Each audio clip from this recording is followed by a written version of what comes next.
ನಿರ್ದೇಶಕ ಯೋಗರಾಜ್ ಭಟ್ ನಿರ್ದೇಶನದ ಜೊತೆಗೆ ನಟನೆಯತ್ತಲೂ ಗಮನ ಹರಿಸಲು ಮುಂದಾಗಿದ್ದಾರೆ. ಈಗಾಗಲೇ ಹಲವಾರು ಸಿನಿಮಾಗಳಲ್ಲಿ ಸಣ್ಣ ಪಾತ್ರಗಳಲ್ಲಿ ಬಣ್ಣ ಹಚ್ಚಿರೋ ಭಟ್ಟರು ಈಗ ದೊಡ್ಡ ಪಾತ್ರ ಮಾಡಲು ಗ್ರೀನ್ ಸಿಗ್ನಲ್ ಕೊಟ್ಟಿದ್ದಾರೆ. ಗಡ್ಡಾ ವಿಜಿ ನಿರ್ದೇಶನದ ಸೆಕೆಂಡ್ ಹ್ಯಾಂಡ್ ಕನಸುಗಳು ಸಿನಿಮಾದಲ್ಲಿ ಭಟ್ಟರು ನಟಿಸಲಿದ್ದು ಇಷ್ಟರಲ್ಲೇ ಚಿತ್ರೀಕರಣ ಶುರುವಾಗಲಿದೆ. ಈ ಸಿನಿಮಾಗೆ ವಿ ಹರಿಕೃಷ್ಣ ಸಂಗೀತ ನೀಡುತ್ತಿದ್ದಾರೆ. ನಂದಾ ಲವ್ಸ್ ನಂದಿತಾ ಸಿನಿಮಾದ ಮೂಲಕ ಗಮನ ಸೆಳೆದಿದ್ದ ನಟಿ ನಂದಿತಾ ಶ್ವೇತಾ ಆ ನಂತರದಲ್ಲಿ ಕನ್ನಡ ಸಿನಿಮಾಗಳಲ್ಲಿ ನಟಿಸಲೇ ಇಲ್ಲ. Back to back Tamil, Telugu ಭಾಷೆಗಳಲ್ಲಿ ಬ್ಯುಸಿಯಾಗಿದ್ರು. ಈಗ 18 ವರ್ಷಗಳ ಬಳಿಕ ಕಮ್ಬ್ಯಾಕ್ ಮಾಡ್ತಿದ್ದು ಬೆನ್ನಿ ಅನ್ನೋ ಮಹಿಳಾ ಪ್ರಧಾನ ಸಿನಿಮಾದಲ್ಲಿ ನಟಿಸುತ್ತಿದ್ದಾರೆ.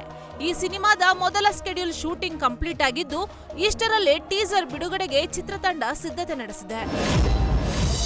ಸೂರತ್ನ ಉದ್ನಾದ ನ್ಯಾಷನಲ್ ಟೀ ಎಂಟರ್ಪ್ರೈಸಸ್ ಅಂಗಡಿಗೆ ತಡರಾತ್ರಿ ನುಗ್ಗಿದ ಕಳ್ಳನೊಬ್ಬ ಕೌಂಟರ್ನಲ್ಲಿದ್ದ 20,000ಕ್ಕೂ ಹೆಚ್ಚು ನಗದು ಕದ್ದು ಪರಾರಿಯಾಗಿದ್ದಾನೆ. ದುಡ್ಡು ಕದ್ದಿದ್ದಲ್ಲದೆ ಅಂಗಡಿಯಲ್ಲಿರುವ ಜ್ಯೂಸ್ ಕುಡಿದು ಶಟರ್ ಕೆಳಗೆ ನುಸುಳಿ ಪರಾರಿಯಾಗಿದ್ದಾನೆ.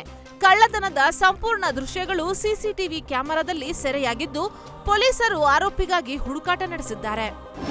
ತಮಿಳುನಾಡಿನ ಆಸಿಫಾಬಾದ್ ಜಿಲ್ಲೆಯ ವಂಕಿಡಿ ಮಂಡಲ ಕೇಂದ್ರದಲ್ಲಿ ಬೈಕ್ನಿಂದ 75,000 ರೂಪಾಯಿಗಳನ್ನು ಕದ್ದ ಘಟನೆ ನಡೆದಿದೆ. ಶ್ಯಾಮ್ರಾವ್ ಎಂಬ ರೈತ ಬ್ಯಾಂಕಿನಿಂದ ಹಣವನ್ನು ಡ್ರಾ ಮಾಡಿ ಹಿಂತಿರುಗುತ್ತಿದ್ದಾಗ 4 ದುಷ್ಕರ್ಮಿಗಳು ಬೈಕ್ನಿಂದ ನಗದು ಬಿದ್ದಿದೆ ಎಂದು ನಂಬಿಸಿ ಹಣವನ್ನು ದೋಚಿ ಬೈಕ್ನಲ್ಲಿ ಪರಾರಿಯಾಗಿದ್ದಾರೆ. ಈ ಕುರಿತು ಪೊಲೀಸರು ತನಿಖೆ ಕೈಗೊಂಡಿದ್ದು ಆರೋಪಿಗಳಿಗಾಗಿ ಬಲೆ ಬೀಸಿದ್ದಾರೆ. ಕಷ್ಟದಲ್ಲಿರಬೇಕಾದ್ರೆ ರಕ್ಷಿಸಲು ದೇವ್ರು ಯಾರ್ಯಾರದ್ದೋ ರೂಪದಲ್ಲಿ ಬರ್ತಾನೆ ಅಂತಾರೆ. ಇಲ್ಲಿ ಆಟೋ ಚಾಲಕನಾಗಿ ಮಹಿಳೆಯನ್ನು ರಕ್ಷಿಸಿದ್ದಾನೆ. ಹೈದರಾಬಾದ್ನ ಮೊಹಮ್ಮದ್ ಜಹೀರ್ ಎಂಬ ಆಟೋ ಚಾಲಕ ಸರಗಳ್ಳತನ ತಡೆದು ಸಾಹಸ ಮೆರೆದಿದ್ದಾರೆ. ಮಹಿಳೆಯ ಚಿನ್ನದ ಸರ ಕಳ್ಳತನ ಮಾಡಿ ಪರಾರಿಗೆ ಯತ್ನಿಸಿದ ರೌಡಿ ಶೀಟರ್ ಮೊಹಮ್ಮದ್ ಸೊಹೇಲ್ನನ್ನ ಆಟೋ ಚಾಲಕ ತನ್ನ ವಾಹನದಿಂದಲೇ ಡಿಕ್ಕಿ ಹೊಡೆದು ಹಿಡಿದಿದ್ದಾರೆ. ಈ ಸಾಹಸಕ್ಕಾಗಿ ಕಮಿಷನರ್ ವಿಸಿ ಸಜ್ಜನರ್ ಜಹೀರ್ನನ್ನು ಸನ್ಮಾನಿಸಿ ಗೌರವಿಸಿದ್ದಾರೆ. ಯುನೈಟೆಡ್ ಅರಬ್ ಎಮಿರೇಟ್ಸ್ ಮತ್ತು ಇಸ್ರೇಲ್ ನಡುವೆ ಮಹತ್ವದ ಮಾತುಕತೆ ನಡೆದಿದ್ದು ಮುಂದಿನ 24 ಗಂಟೆಗಳಲ್ಲಿ ಇರಾನ್ ವಿರುದ್ಧ ದಾಳಿ ನಡೆಸಲು ಯೋಜಿಸುತ್ತಿದೆ ಅನ್ನೋ ವರದಿಗಳು ಹರಿದಾಡ್ತಿವೆ. ಪ್ರಸ್ತುತ ಈ ಬೆಳವಣಿಗೆಯಿಂದ ಯುದ್ಧದ ಭೀತಿ ಹೆಚ್ಚಾಗಿದ್ದು ಈ ಮೈತ್ರಿಯು ಪ್ರಾದೇಶಿಕ ರಾಜಕೀಯದಲ್ಲಿ ದೊಡ್ಡ ಬದಲಾವಣೆ ತರಲಿದೆ ಎನ್ನಲಾಗ್ತಿದೆ. ಮಾಜಿ ಕ್ರಿಕೆಟ್ ಆಟಗಾರ ಹಾಗೂ ನಿರ್ಗಮಿತ ಟಿಎಂಸಿ ಶಾಸಕ ಮನೋಜ್ ತಿವಾರಿ ದೀದಿ ಬಗ್ಗೆ ಶಾಕಿಂಗ್ ಹೇಳಿಕೆ ಕೊಟ್ಟಿದ್ದಾರೆ. ಬಹುತೇಕ ಟಿಎಂಸಿ ಅಧ್ಯಾಯ ಮುಗಿದಿದೆ. ನಾನು 5 ಕೋಟಿ ರೂಪಾಯಿ ಕೊಡದಿದ್ದಕ್ಕೆ ಟಿಎಂಸಿ ಹೌರಾದ ಶಿವಪುರ ಕ್ಷೇತ್ರದಿಂದ ನನಗೆ ಟಿಕೆಟ್ ನೀಡಲಿಲ್ಲ ಅಂತ ಬಾಂಬ್ ಸಿಡಿಸಿದ್ದಾರೆ. ಅಲ್ಲದೆ ಟಿಎಂಸಿಯ ಈ ಹೀನಾಯ ಸೋಲಿನಿಂದ ನನಗೆ ಆಶ್ಚರ್ಯವಿಲ್ಲ. ಇಡೀ ಪಕ್ಷ ಭ್ರಷ್ಟಾಚಾರದಲ್ಲಿ ಮುಳುಗಿದೆ ಮತ್ತು ಯಾವುದೇ ಕ್ಷೇತ್ರದಲ್ಲಿ ಅಭಿವೃದ್ಧಿ ಆಗದಿದ್ರೆ ಇಂತಹ ಫಲಿತಾಂಶ ಖಚಿತ ಅಂತ ಹೇಳಿದ್ದಾರೆ.